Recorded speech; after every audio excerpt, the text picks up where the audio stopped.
The Denver Sports Podcast, presented by Breckenridge Brewery's Funslinger Lager, crushable, beautiful collab with the good people at Never Summer. Check out the old beer locator at breckbrew.com. Jesse, Justin, how are you fellas?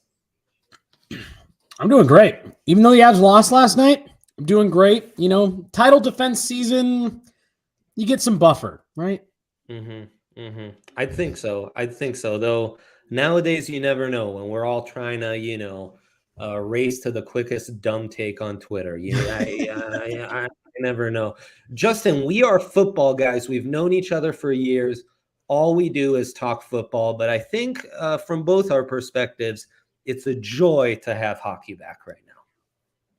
Yeah, it's more fun. I mean, it's a hard existence as a football guy in this state at the moment, whether you're a college writer, a pro writer, or somebody like me who dips into both because we just can't get enough of the pain. But that's why it's great to have Nathan MacKinnon and Makar, and Nugget season's right around the corner too. So we've got some good vibes coming. Yeah, for sure. Good vibes right now. Jesse, you were at the arena for the banner raising. Yep. And we just can't get enough Avs, man. So we wanted to kind of get into this before the playoffs. We did a bandwagoners guide to the Avs playoff edition. That, I mean, I don't know if you guys heard, but they won the whole thing. I'd heard some rumblings of that. So glad to get the confirm. Yeah. Just a memo to anyone out there who might have missed it. And so, if the tradition is a winning one, we're going to stick to it. No. Also, what a year it's been for you, Jesse. You are one of our OG guys. Stepped away, did your thing, and then you come right back and quite the whirlwind. 12 plus months or so back on the job. So no kidding. I've had that conversation with so many people in the last 3-4 months where it's just like the timing of it all, couldn't have worked out better. Obviously. And yeah, very, very lucky to get to come back and do this in general. And then 2, to your point, Dre, like just in time to experience all this, get to be a part of it with all of you guys, let alone, being around the team and all that stuff. It's been a crazy 12 months. It was that playoff run was as amazing as it was. Holy smokes, was I tapped out by the end. Yeah. But hey, look, like as tired as I was and as much as hard as the short off season was for us to get everything pulled together, I hope we do it again. I hope we just do it again and again and again because it was awesome, man. And to kind of the theme of the intro of this pod, boy, do we need it right now in Colorado because it's bleak. It's bleak in a lot of other places, and especially like the Nuggets, they're getting going here soon. But last year was just such a disappointment with all the injuries. It just that ending felt so inevitable with all the with the way that everything kind of piled up. So the Avs have been a drink of water after a handful of saltines for sure. Yeah, for sure, man. It's nice to have fallback. It feels like Super Bowl 50 was 20 years ago and not 6. Seriously.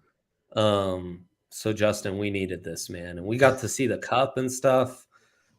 It's just this Avs team is what a beacon of hope. Yeah, shout out to Breckenridge, by the way, presenting sponsor. It was really fun. The Avs guys, Jesse and them, they did the live show. It was really cool to see them do it. I got to touch the cup. That was sweet. Jesse, I'm curious, is there any part of you I'm stoked that the Avs are here because football's so bad, but there was a part of me that kind of would have been okay with having just like another 2 months of getting to bask in being the champions. You know what I mean? Like the turnover's so short. We're already on title defense. It's insane, man, especially with football off seasons, which is like what Justin and I cross over on most. That's like longer than the actual season. You guys... It was like a drink of coffee and it's okay. Back to preseason. Come on now. New goalie. Let's get it. Let's get with it. Seriously. And so it's so funny you say that about the football offseason because it wasn't, and this is going to sound really silly, but it wasn't until I came back to DNVR last year that like, obviously I've always known Super Bowl, is in February, the season kicks off. but it hadn't ever really like occurred to me just how long the football offseason actually is. I mean, seriously, if you go if you go all the way, or let's even say the conference finals in the NHL, yeah, you are looking at about an 8-9 month season. Football offseason is what, 7.5 months? So I mean, seriously, you are talking like like college or NFL, the offseason is almost as long. It was longer than the Arizona Coyotes season last year. You know what I mean? Like it's crazy, but no, it was just interesting. And I've said this a bunch on the Avs pod where, you know, especially as they started going late, I was fortunate enough, DNVR was able to send me to every single game, home and road. You get so, hyper focused on what you're doing. And, for us, obviously covering the Avs, that I was sitting there in my hotel room in Tampa, and not to keep beating up on the Arizona Coyotes, our poor PHNX folks, but it occurred to me, the Arizona Coyotes are 2.5 months into their offseason, and we're sitting here in Tampa Bay. You know what I mean? Like, they've been doing their draft, their free agency. What are we doing internally? They've been doing all of that work for multiple months, and the Avs are still playing, and you just don't realize how much that eats into the offseason, especially when, I think back to Dre, me and AJ doing the draft pods at the media school. We were on the other end of that, where we had to find 4.5-5 months, worth of content for the offseason. Just such a change from that. There was a bunch of our normal offseason stuff. I mean, they had 2 picks in the draft. So like there was a bunch of our normal offseason stuff that we either didn't do or we had to change the way we did it, just because, to your point, Justin, like we were so limited on time. It really is just, it's crazy. You don't really notice it or appreciate it when it's other teams, but making a run like that, it eats into your summer. Well, the reason I brought it up is I also wanted to ask you, do you think, because obviously these guys party so hard, as they should, when they win the Stanley Cup, but it's such a short turnaround. Like, do you come into the season maybe a step behind of where you would have been in a normal offseason, just because, Nathan MacKinnon and Landy and all these guys, they're rightfully having a great time? Or still drunk, is that maybe a little bit blown out of proportion? So it's funny because I think this changes the longer that you stay relevant like this and the deeper you go. But to a man, they have actually all said they feel, I don't necessarily know if more prepared is the way that they've been putting it, but essentially like, yeah, we were just playing 2 months ago. We don't need to ramp back up. Like, we were just doing this. Right. And, to kind of start getting into some of the more specifics, if you guys have watched, Nathan MacKinnon at all in the preseason or even the other night, I mean, he looks like he's moving at 1.5 times speed, even for Nathan MacKinnon. Yeah. And I mean, he told me, like, we were just playing the most intense, highest level hockey you will ever play. Seriously, 10 weeks ago. He's like, we're just ready to get back on the ice. And I think you do, like, I think you'll start to see that with like a team like Tampa Bay, who's now gone to the final 3 years in a row. I think you'll maybe start to see some of that, Justin, for them, where it's just like your batteries are depleted. But it's so funny because I thought it would be that, but they've actually all said the opposite. Even Jared Bednar was like, honestly, I liked having our couple weeks of celebration where we went really hard. And then just to be able to jump right back into it so quickly has been, they've all said they really liked it. So I was with you. I thought that'd be the case, but they've actually all said the opposite, at least for now. I mean, that MacKinnon goal in the third pretty much speaks to it last night, with he just, blows past the entire defense, and you're reminded of, oh, this guy just has a different gear that like other people in the league just don't have. Yeah. Well, and I mean, it's a story of the first 2 games, like you see a lot of that in game 1, where it's just, you see that next level. It's Jordan Last Dance-esque, where it's like after he got over that mountaintop once, he was playing with a different type of efficiency and ruthlessness, where it's like, I'll just take what you give me and exploit it because there's nothing you can do to stop me. And of course, you gave a shout out to PHNX. CHGO doesn't have it much better. The Blackhawks were really just a joke. And I loved your guys' previews, which you guys can still find on YouTube. It's just a year where there's going to be several bad teams to mine on the old DraftKings Sportsbook app, because it's one of those years where a lot of teams are tanking, which is a similar theme to the NBA as well, which is kind of fun. But then in the second game, you see some of that hangover Justin may have talked about, and they were dogs in that. They are playing Frankie. So yeah, a bit of a story of the first two games as far 100%. As what that Stanley Cup hangover is going to be like. Yeah, no, I think that's a great point, Dre, because it is, especially that first game, you had the banner raising, the really cool moment with Jack Johnson, even though he's in the Chicago Blackhawks jersey, having him be a part of that. Mark Hoppus in the building. I mean, seriously, I posted that picture pregame.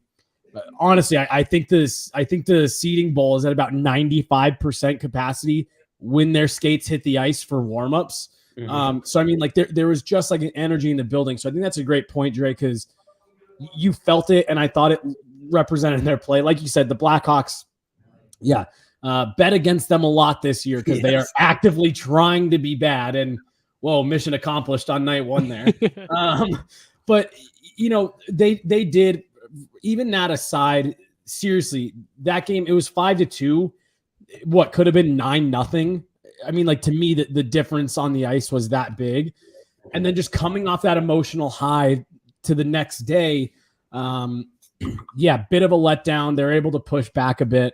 But really, it has been interesting. I like people have talked about Nathan MacKinnon comparable to Michael Jordan since that Last Dance documentary came out, and he's always kind of pushed back on it because of the championships. The best way that I can describe the way that Nathan MacKinnon looks this year is exactly what you're just alluding to, Dre. The pressure is off and the intensity is up. Yes. Cool. I got one. Nobody can hold that over my head anymore. Nobody can say, oh, but you can't get through. He can't get past the second round. He can't do it. He can't win. No one can say that anymore. Now he can just go out and, like you said, impose his will. Cale Makar did an interview with the Avs social media right before the season started, after the preseason. They're like, what do you think? Like, what's your big take for this year? And he goes, I think Nathan MacKinnon scores 50 goals. When a guy like Cale Makar is noticing the elevated level that Nathan MacKinnon is at, it's for real. But no, Dre, I think that's a good point. There's going to be a lot of that emotional stuff early on as you play ex-teammates and stuff, and having to deal with those highs and lows emotionally are going to be an interesting story for us to follow. I think to open this season from a perspective that we've never had to, or I've never had to as a reporter cover before. So it's all good stuff, but it is going to be interesting to see how it all actually plays out. Yeah, and as you navigate that, what are the vibes on chances to repeat? Obviously, the odds makers are really high, and I guess Calgary a bit of a wake-up call, but aside from that, I do see a hard time to find any true threats, but maybe I'm too much of a casual. I'm seeing that too much with burgundy colored glasses here. Is that your vibe as well, Justin? I know you're more prone to pessimism than the two of us. So I'd love for you, if you want to bring us back down to earth, you can, that is your prerogative here. Please. I just, last year, the expectation was that they were going to win the cup, and they did that. It's really hard to repeat, especially, like in a format like the NHL playoffs, which are just inherently a gauntlet of months and months. As talented as this team is, which I don't think there's a team in the league that has more talent. I think Bednar is arguably the best coach. I mean, I'm not an NHL expert, so I won't, I'm an Avs guy. I love Bednar, but there's a lot of things that have to go your way in order for you to win. You got to be relatively fortunate when it comes to injuries and just, surviving a tough schedule. Last night was a great example of just how challenging the schedule can be in terms of you're going to play back to back. You got to go, all the way to another country. It's just kind of a unique thing that you don't have in other sports. And because of that, I'm a little bit guarded, but I also could just see the argument. You have Nathan MacKinnon and Cale Makar. Is there any team in the world that has a 1-2 combo as good as that? I mean, maybe you're talking about the Edmonton Oilers with McDavid and Draisaitl, but it's the depth of talent on this team. And look, I'll be honest. I think I think they're gonna be a good team. I think they've got a good roster. What made this team unique last year, really for the last several years, and to your point, Justin, this is more of a testament to how many things have to go your way, and how as good as any team is. Tampa Bay, the most recent team to repeat, how many things had to go right for them? How lucky did they have to get along the way? This Avs team, what I think is so impressive about them, and honestly, it relates back to Jared Bednar. I'm a huge Jared Bednar guy. I think this guy, the fact that he hasn't won a Coach of the Year, in my opinion, is criminal. Thinking of where he's come from, Jesse, right, from where you and I started right, to now is like right. Insane. Absolutely insane.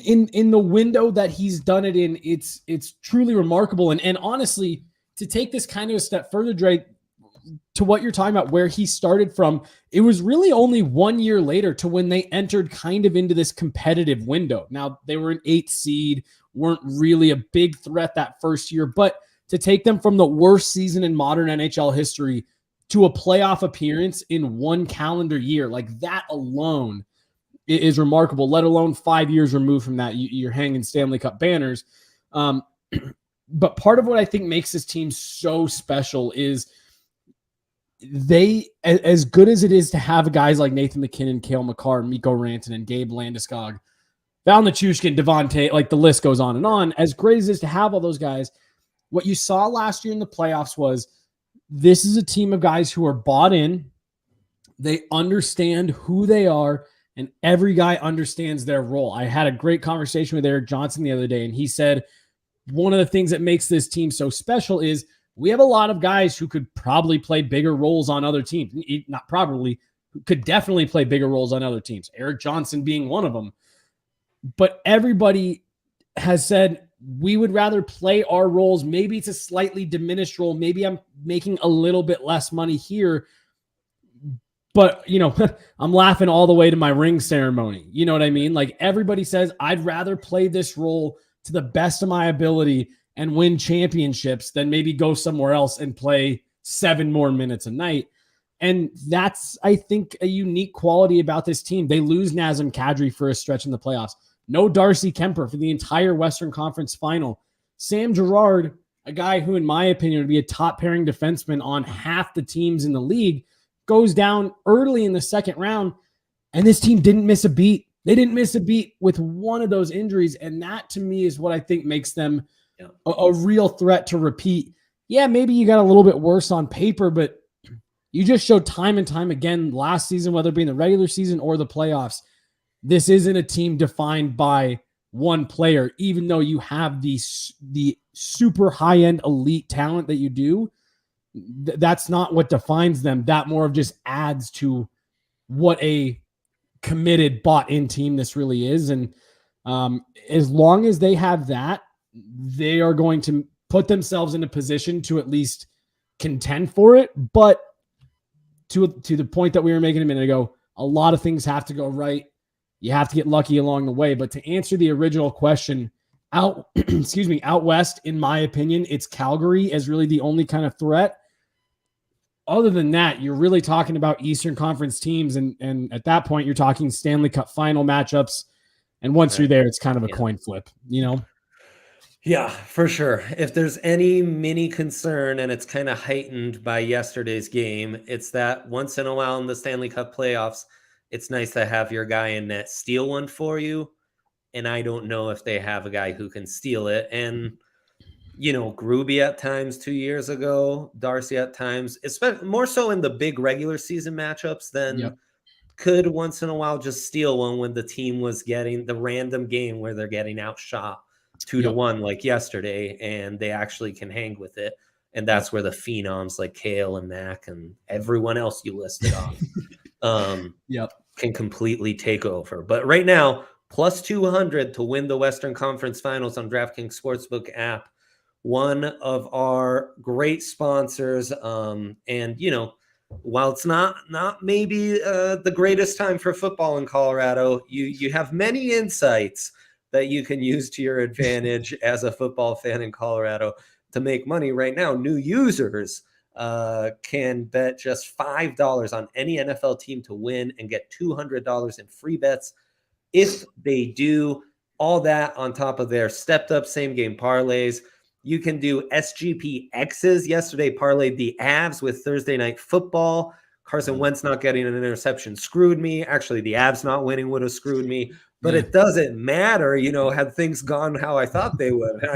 I was in the money. The options are endless. The app is phenomenal. The boost, the promotions. Right now, when all these sports are going on, it's just I'm like a pig in heaven. So download the DraftKings Sportsbook app now and use the promo code DNVR to get $200 in free bets if your team wins when you place a $5 bet on any football game. That's code DNVR only at DraftKings Sportsbook, an official sports betting partner of the NFL. Minimum age and eligibility restrictions apply. See show notes for details. And it's not just a great time for bettors. It's a great time to catch live games, Rams, Buffs, Broncos, Avs. As Justin mentioned, Nuggets coming back soon.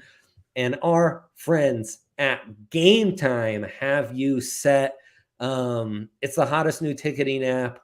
Their site makes it easier, and they specialize in last-minute deals. Look at that in the description right there.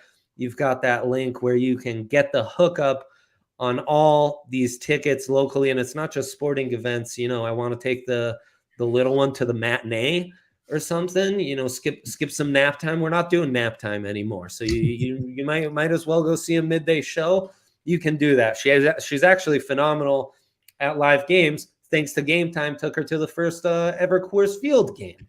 Nice. So that was phenomenal. If you love DNVR, then you love Game Time. The best way to support us is by buying your tickets through the link in the description that our good guy Yaya just showed us.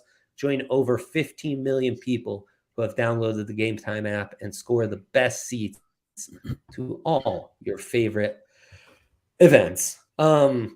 I gotta say something about Game Time real quick, because when we were doing our CHGO DNVR crossover pod before the Avs first game, I brought up how the tickets were really expensive to get in for the banner ceremony and all that stuff. On the normal site, that tickets they like for you to resell them through, the cheapest ones that were out there were $300 plus for upper level. Live on that show, we just so happened to look it up on Game Time, $132. So literally half the cost of the normal ticketing sites that Avs tickets go through. So it was one of those things where, yeah, they're one of our partners, one of our sponsors, but like the proof is literally, we found it live on the air, less than half the cost and most of the other ticketing sites to get into the building for Avs opening night. Avs tickets are not going to be easy to come by this year. No. Game Time definitely seems like it's going to be your best shot at getting in the building for a reasonable price. On that same topic, homecoming Saturday night for CSU football. Tickets are limited. They were expensive in the first place. I looked on Game Time yesterday, $23. That's more than half off. So go check it out if you're looking for some last minute tickets. Check out the app and check out the link, like we said, over on Twitter or in the podcast description. Get the hookup. Yeah, man. Let's fill these arenas out. Let's fill these stadiums out and get some great deals and support our partners while we're at it. We kind of touched on it a little bit, but I do think some of the Avs' ability to repeat goes through some new faces. And, as a bandwagoners guide, Justin and I, we've been busy with football for the longest offseason in history. So why don't you, which is funny because we've actually lived through the longest offseason in football history, and that was no fun. So please, now we can laugh about it. I had 4 games in an 18-month stretch at one point between the end of 2019, 2020 into 2021. Dealing with a real dick of a coach too. I can say that he can't, but we all know it's true. But so, familiarize us. What has happened in this minuscule microwave off season that the Avs had? Who left, and more importantly, who's come through? We saw Naz, we've seen Jack Johnson. Anyone else we lost along the way that we need to be reminded of? Yeah, the other, and with all due respect, I hesitate saying he's a big one. Andre Burakovsky goes northwest to Seattle to join Philip Grubauer, who we mentioned a minute ago. Unlike Gruby, he's playing good. I watch the Kraken religiously. He's doing his thing. He's he can't go any worse than last season, right? Yes. Andre Burakovsky is the other one. I mean, really, those are the two big names. The three big names that it was for me was Nazem Kadri, Andre Burakovsky, and then Darcy Kemper goes to Washington, D.C. With the Capitals. Yep, Jack Johnson as well. Like you mentioned a minute ago, he was, kind of the 7th, 8th extra defenseman for the Avs, so that one's not quite as big. Nazem Kadri is the one that you really are worried about them being able to replicate. Not even necessarily his production last year, it was a career year for him, well above his career average. But even before that, I mean, you're talking about a guy that approaches 30 goals pretty consistently. You don't really have to worry about that. He's going to break 20, no problem, get into the 25-30 range pretty much every year. Andre Burakovsky was a 20-goal guy for the Avs the last couple of years. That's the production that you're saying, can we replace that? Can we find something, whether it be internally or they did bring in Evan Rodriguez on a great free agent deal that they landed after 4 or 5 weeks of free agency. That's a guy a lot of people thought would get a nice big deal after a career year for Evan Rodriguez last year. They thought he'd get a nice deal on day one. He ended up sitting out there for over a month, and the Avs were able to snag him up 1 year, just north of $2 million. So that's a great value deal, but it's great value. Is he going to match any of the production that you lost? How much is he actually going to help on the ice? It can be as good of a value contract as you want. If he doesn't produce, then what's it all really for? And then your other guy that you're looking at to replace one of those two, hopefully, is Alex Newhook. 2nd year in the league, 21 years old. Had a good year last year, 34 points. As a rookie, you're fine with that. You're happy. Can he take another step this year? So really, those are your two big question marks. Can those two guys that I listed, how much can they supplement the offense that you lost in Andre Burakovsky, Nazem Kadri? Obviously, as we barrel towards the trade deadline in several months, if you are still looking for that production, they have other avenues to find it. But that's a big question for now. And then the one, Dre, that you alluded to before the break, Darcy Kemper is out. Alexander Georgiev is in. Georgie. Yeah. And it bothers me because his nickname is Georgie, but his actual name is pronounced Georgiev. And it's like, oh my gosh. Quite a name. Alexander with an A too. Alexandar. So it's just super Russian. The Avs have done this the last few years. They have said, their front office has said, we think we are a good enough team defensively. We need good enough. We don't need great. We don't need elite in net. We need good enough. And they've gotten away with it with Philip Grubauer. Obviously, it worked out with Darcy Kemper. Pavel Francouz, to an extent, again, he's a guy that you pull out of the KHL a couple years ago, and all things considered, it's gone well. Everybody loves Frankie. To me, this is the biggest gamble that they've taken at this position so far. Alexander Georgiev is the least proven. He had probably about 6 months in New York 4 or 5 years ago where maybe he was looked at as the future. Igor Shesterkin comes in for them and kind of takes that mantle. And really, for 4 straight years, it's been a trend in the wrong direction for Georgiev. The Avs have, like I said, they have a good track record of identifying these guys and saying, hey, we think they can turn into something good for us. But in my opinion, this is the biggest gamble that they've made so far. Yeah. He's looked okay in preseason. It takes him a little bit. It takes goaltenders a little bit to get comfortable with a new team. But this, I'm with you, Dre. This is the linchpin of, if Georgiev works out, I think they have a great chance to repeat. If he doesn't get to the level that you were hoping, or can he even match what Darcy Kemper did last year? If he can't get there, it's going to make it really hard for this team to get over the hump again. get back to the top of the mountain. Not saying he can't do it, but like I said, this is definitely, he's the least proven. His numbers are the least impressive of any of the guys they've kind of rolled the dice with. How long of a leash do you give him? It makes sense that it takes a while for a new goalie to get his feet under him, get used to his new surroundings, all that. But like, at what point of this season, if he's struggling, should Avs fans, I guess, be worried? Like, how long do you give him until you should be, maybe a little concerned if he is struggling? Yep. So it's a great question, because go back to last year with Darcy Kemper, and it really was not until December, right before Christmas, did he really start hitting his stride and looking really comfortable. So in that same vein, I say Alexander Georgiev, he's got a 6 to 8 week kind of buffer here, right? Where it'll take you some time to get acclimated. If we are heading into the new year, if we're hitting 2023 and Georgiev is still just stumbling and can't really get in a rhythm, that's when you kind of got to start looking and saying, okay, can Pavel Francouz pick up some of this slack? That's when I think it kind of does go to a true competition, who is playing the best. Bednar alluded to that in his preseason media availability, that, hey, look, this is going to be an open competition for the starting role. Whoever's playing the best, that's who whoever gives us the best chance to win, I think were his words. That's who we're going to go with. I think they're going to give Georgiev that leash, is kind of giving him the benefit of the doubt as the number one until, like I said, mid-December. And then at that point, you need to see him start settling in. Again, he doesn't need to be Patrick Waugh, right?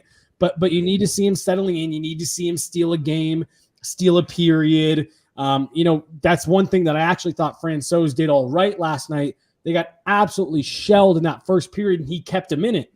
Wheels come off a bit there late, right? But that's what you're going to want to start seeing out of Georgiev. Like I said, right around Christmas, going into the new year.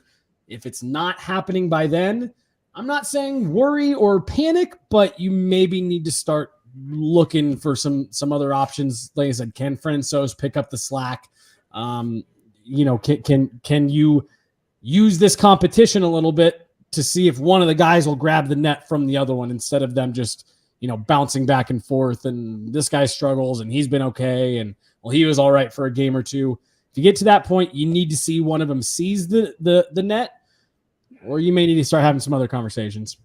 Yeah, and you hope they're not faced with the Sophie's choice of like the assets you have for a trade. Do you need more forward depth, or do you need like a veteran goaltender to give you some insurance in net?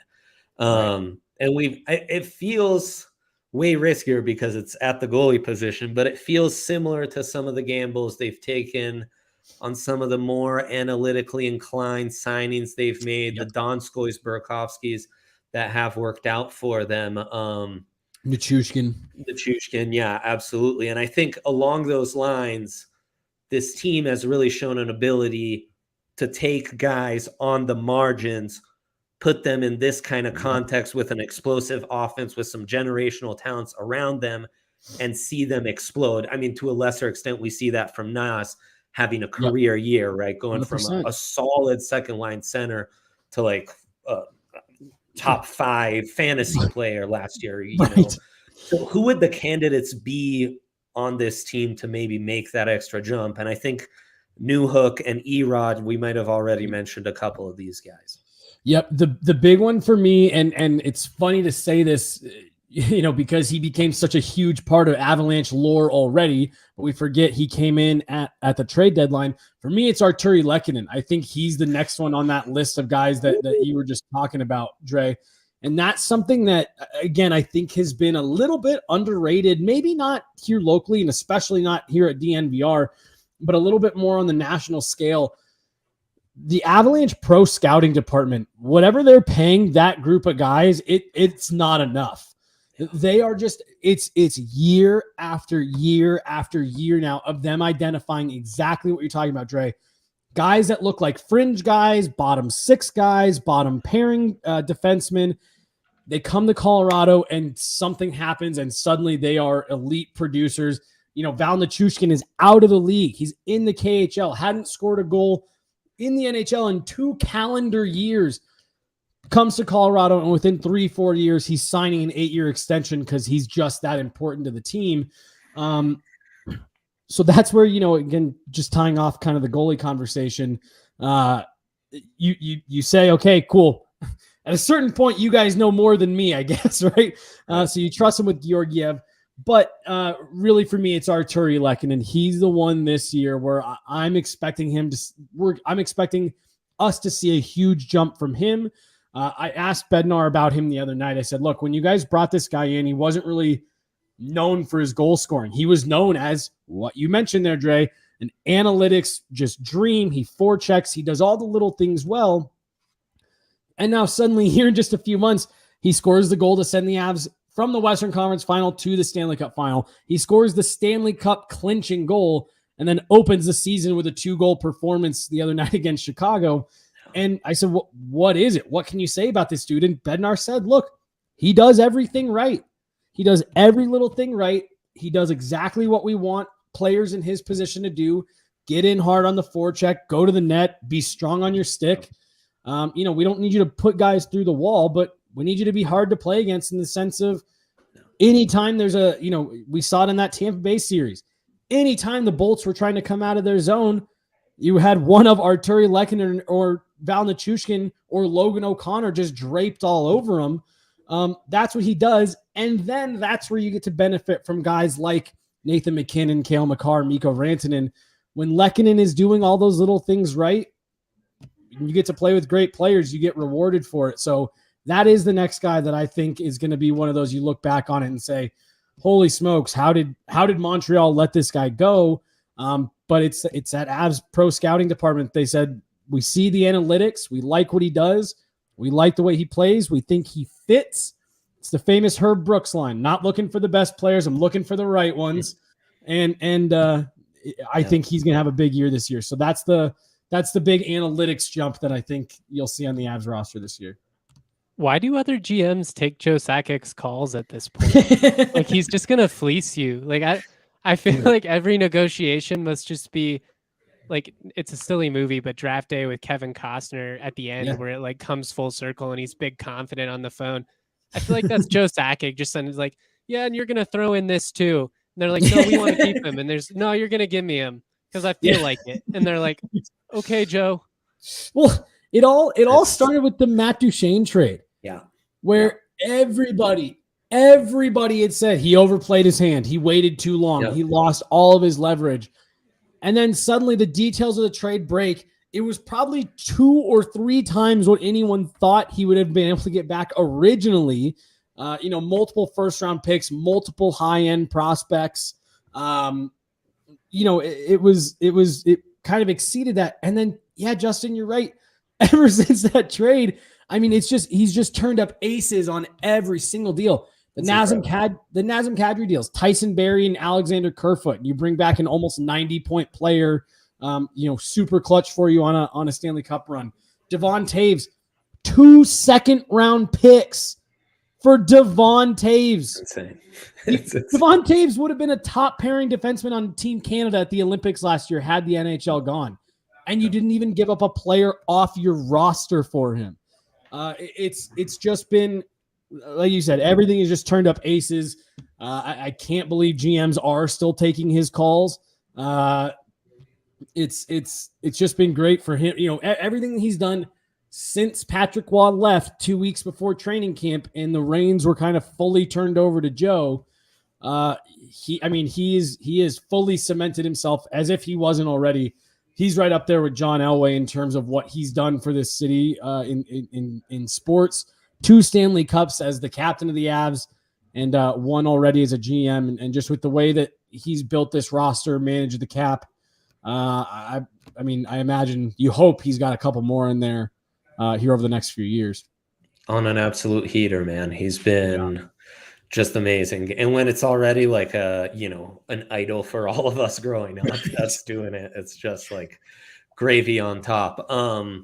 Gravy on top right now is having Hassel Company back with us at our Broncos tailgates. We'll just talk about the little one on every little segment here, but Hassel Cattle ruined her for me in eating other steaks. She's a big steak eater, and she couldn't eat anything other than Hassel's delicious Wagyu beef, and I don't blame her. I mean, for me too, going back to normal beef, once you've had Hassel Cattle, it really is a shock to the system how bland and not tender regular beef can be compared to the magicians at Hassel Cattle Company.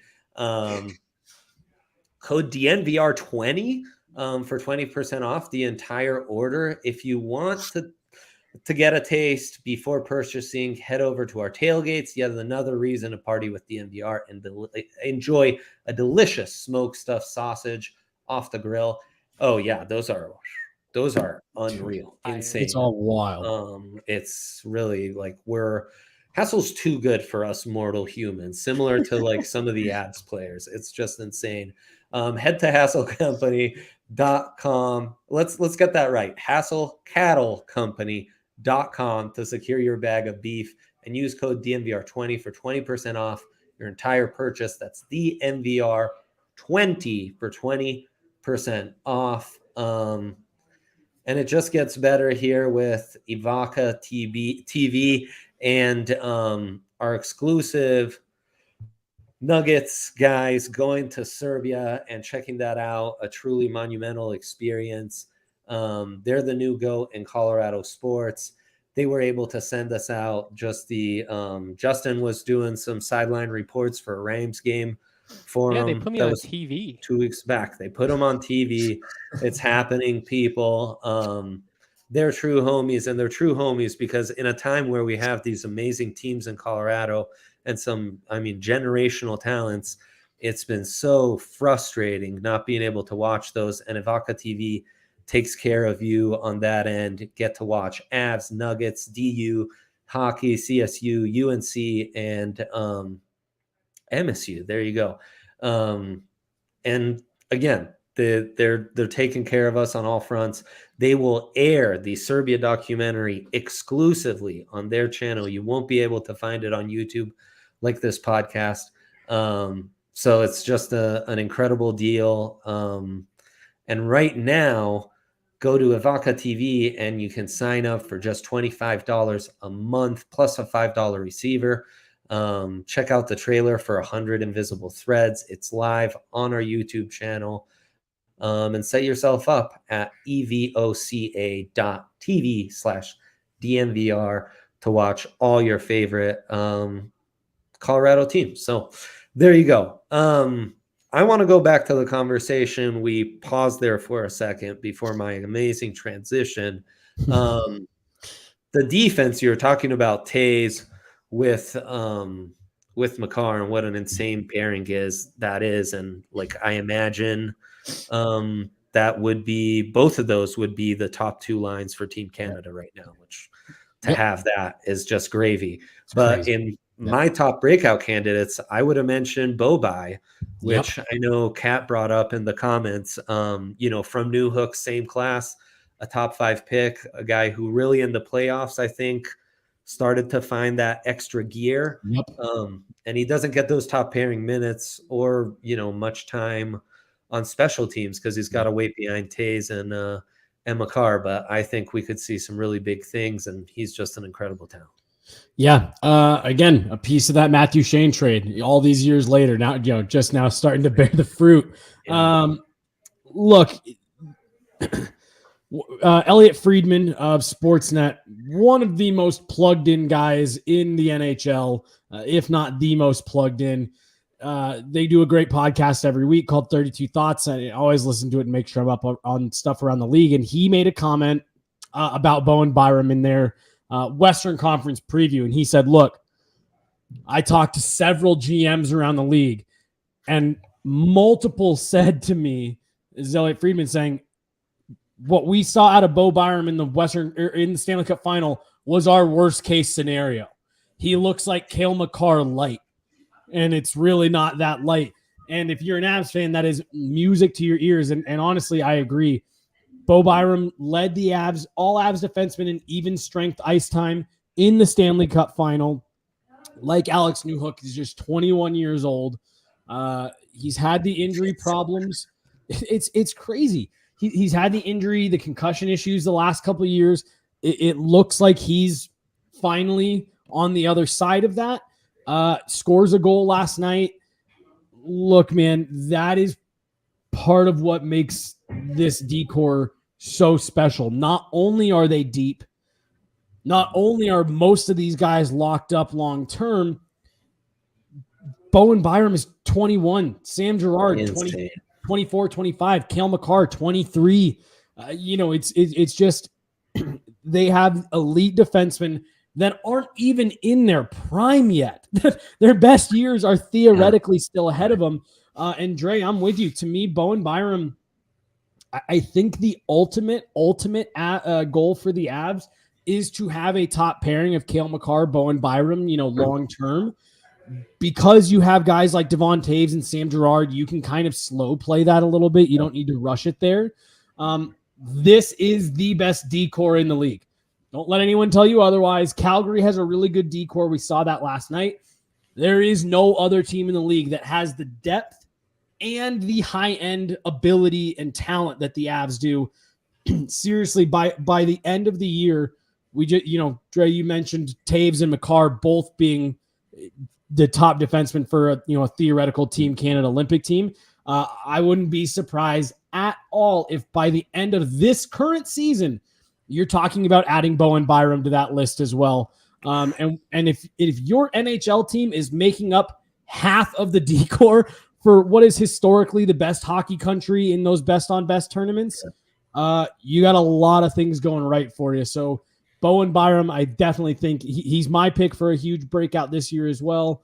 You could have something, you could go from having a truly great defense to something very special and maybe a once in a generation type decor here if Bowen Byram gets to where we think he could. And I thought that comment by Elliot Friedman about what he was told from several general managers in the NHL, we were watching that Stanley Cup final and we were like, holy smokes, how did they find another one of these guys?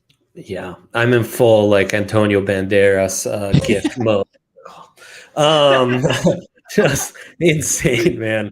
Insane. Like the margins of growth you have on that blue line. Yeah. Are just wild. I mean, Justin, you cover well, maybe not, because the team you cover is insanely young, but with the transfer portal between basketball and football, you cover plenty of guys that are older than Bowen Byram. Yeah, it's insane. Like the fact that these guys are able to do this at 21 and the big thing that I was curious with the Avs with some of those young guys last year was would they be able, especially in the playoffs, to keep up with the physicality of it? And the answer appeared, at least, in the early returns, to be yes. And I don't know. Some of these guys, when you think about the fact that, like you said, they're not even in their prime yet. Yeah. It brings me more around to the optimistic side, where, Dre's joking earlier, I'm the pessimistic side. I am. I look for reasons to be negative. And it's hard for me to define them with this Avs team because they're so exciting. I'm curious, Jesse. Mm-hmm. This is somewhat of a complicated question, so we don't have to you don't have to go all the way into is Cale Makar the best player in the world, because that's a nuanced question. But if you were starting an NHL team right now, and you could draft anybody, video game style, would he be the number one pick? So it's funny you say this because I've actually been making the argument this whole offseason that right now today the answer is yes. Look, Connor McDavid of the Edmonton Oilers he's a freak. He's a unique talent. Maybe the most, not maybe, in my opinion, Connor McDavid is the most skilled player on earth, and probably that ever has owned a pair of hockey skates. He's unbelievable. My argument all summer has been, even Connor McDavid, there is no player in the world right now that impacts the game on all 200 feet of the ice the way that Cale Makar does. He is truly elite at everything. He's an elite offensive threat. He's an elite defender. He plays on the power play. He plays on the penalty kill. He's out in the last minute of a game if you're trying to hold a 1-goal lead. He's out for the last 4 minutes of a game if you're trying to come from behind a 1-goal deficit. Even in that first game of the season, Alexander Georgiev kind of fumbles a puck behind the net. wide open net in front. Who blocks the shot but Cale Makar? He's literally like that Bugs Bunny cartoon where he plays every position on the baseball diamond. That is Cale Makar. And look, as great as Connor McDavid is, as good of a goal scorer as Austin Matthews of the Toronto Maple Leafs is, there's nobody that impacts the game on the full sheet of ice in all situations the way that Cale Makar does. And I just wanted to touch on something else that you said, Justin, about the physicality. That's always been the knock on, what's referred to as a puck-moving defenseman like Cale Makar, guys who are a little bit more offensively inclined, is they're not very good defensively. They can't handle the physicality. Both Cale Makar and Bowen Byram will put you on your butt if you don't have your head up. They are not afraid to play physical. They're not afraid to mix it up. Maybe that's not the first part of their game that they lean into, but if you want to play that way, they have shown we will play that way. We'll put the puck in the back of the net. We'll put you on your butt and we'll keep the puck out of ours all in one motion. And that is what makes those two players in particular even more special, is they're not afraid of the physicality. They're not afraid to play defense. For my money right now today, it's Cale Makar. There's just no one as good as him in all situations from one end of the ice to the other. I'm with you. I said it last year, and I'm no hockey expert. So like I said, I'm not trying to sound like you know what you're talking about to me. But, to me, it's like the Nikola Jokic argument. There might be people that are better at individual aspects of basketball than him. There might be better shooters, better scorers, better pure defenders. There's nobody that impacts the game on both ends, makes everybody around them better as well. Who else would you want? Him and Nate are just such a perfect combination. Yeah. And like even going into that physicality component, you're not going to be soft when you come up under Nathan MacKinnon and Gabriel Landeskog. Right. There are times I wish those two would stop fighting everybody all the time, even though I love it, just because I'm like, Gabe, we don't want to lose you again. Nate, don't break your hand. But I also just kind of love it. Like I'm not going to get upset that the competitors, that the most skilled guys on the team bring that mentality, because it's a top-down thing. And we've seen that with how these younger guys have bought in. And, in the 100%. playoffs, they might be more skilled. They might not be the traditional like goon hockey out there, lighting you up in open ice. But if you come at these guys, they're going to put you on their butt, and they're a lot bigger. They're a lot stronger than I think a lot of teams or a lot of casual fans give the Avs credit for. It's not just pretty boy 100%. Hockey. Yep. Yeah. And go ahead, Dre. Oh, I just think there's more of a confident edge, man. And now they're at that next level. And you have an Avs podcast to go to. So I'd close this out with asking you both, would we be disappointed if this cup they just won was the only one this core brings home? And how much is enough? Like how many rink ceremonies, how many banner raising ceremonies, how many parades are enough with the core and the upside still to this group that we just described for the last 50 plus minutes? Yeah. Justin, I'll let you go first.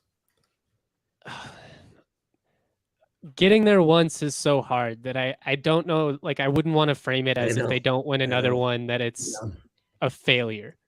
But when you think about the context of how long you have this young core under contract, and they're so good, like it's one of those where it feels like it would be weird for them not to. So I think you got to win at least one more, just because you have all these guys locked up for so long, that I think if you didn't win one more, it would definitely be disappointing. I wouldn't frame it as a failure, especially because I think they're going to be in the mix every single year. But I mean, even those OG Avs teams, think about how many times they lost in the Western Finals. I mean, they very easily could have had 5-6 cups if it wasn't for Detroit and Dallas and, a couple of weird series here and there. So I think it's really hard to expect much more. But yes, I do hope to see them win more and win one more. And if they don't, I think that would be disappointing. Honestly, I think you kind of nailed it. For me, I do think you need one more. You need one more with this group. And it's because of the age of the core and the contract status of 90% of those guys. You've got them locked up here for 4 or 5 plus years. And they're all still in their, early to mid 20s. Gabe Landeskog is kind of like the elder statesman of that core at 29.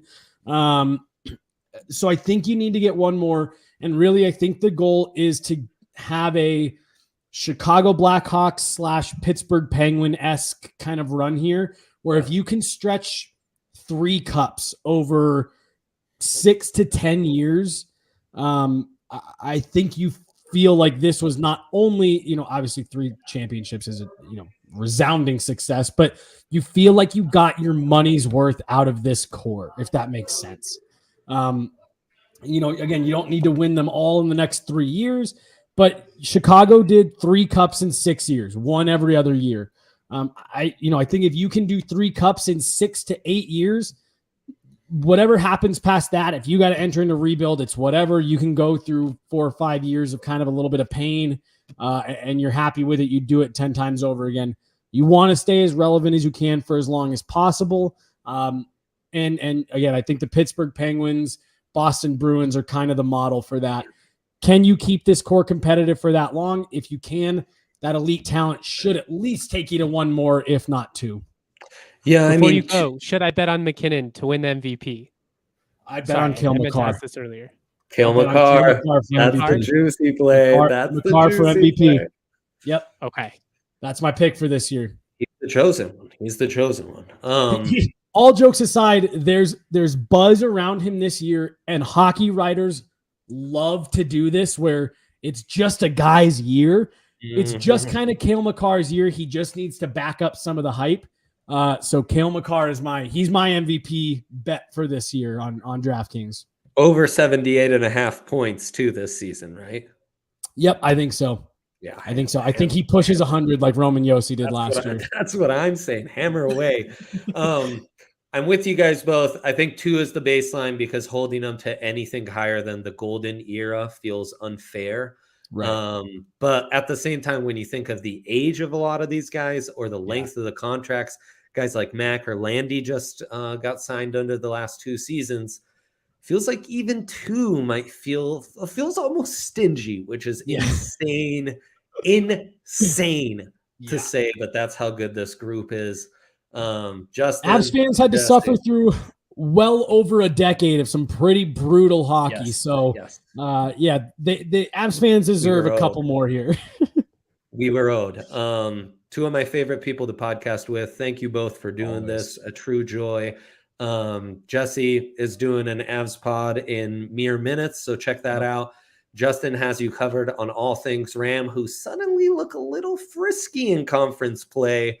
So that's fun. We're presented at the good people from Breckenridge Brewery. Check out that new Fun Slinger Lager. Have a blessed Friday. We out.